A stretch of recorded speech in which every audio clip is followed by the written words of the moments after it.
খেয়াল করে দেখো সবাই কীভাবে আমি এই যে কনভার্টগুলো করি, মানে 1 মিলি, মাইক্রো, ন্যানো এগুলোতে আমি কীভাবে নেই সেটা। তো ক্যাটালগে যাবা, ক্যাটালগে যাওয়ার পরে তোমরা কোথায় যাবা বলো তো, ইঞ্জিনিয়ার সিম্বল লেখা আছে এখানে প্রেস করো, প্রেস করার পরে দেখো এখানে লেখা আছে মিলি, ঠিক আছে। 1 মিলি কত সেটা তো তোমরা সবাই জানো যে 1 × 10⁻³ তো সেক্ষেত্রে কার্সারটাকে বামে এনে যদি তোমরা 1 প্রেস করো তাহলে দেখো এখানে আসছে কত, 1 × 10⁻³ ঠিক আছে। তো আবার ক্যাটালগে যাবা, যাওয়ার পরে যদি তোমরা ইঞ্জিনিয়ার সিম্বলে যাও, যে এবার যদি তোমরা মাইক্রোতে যাও, মাইক্রোতে যাওয়ার পরে যদি তোমরা লেখো ইনপুট করো 1 মাইক্রো সমান কত, 1 × 10⁶।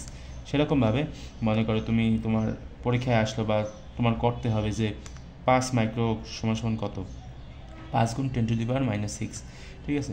তো এরপর যদি আমরা ন্যানো আনি এখানে, তো ন্যানো 1 ন্যানো হচ্ছে তোমার 1 × 10⁻⁹, ঠিক আছে।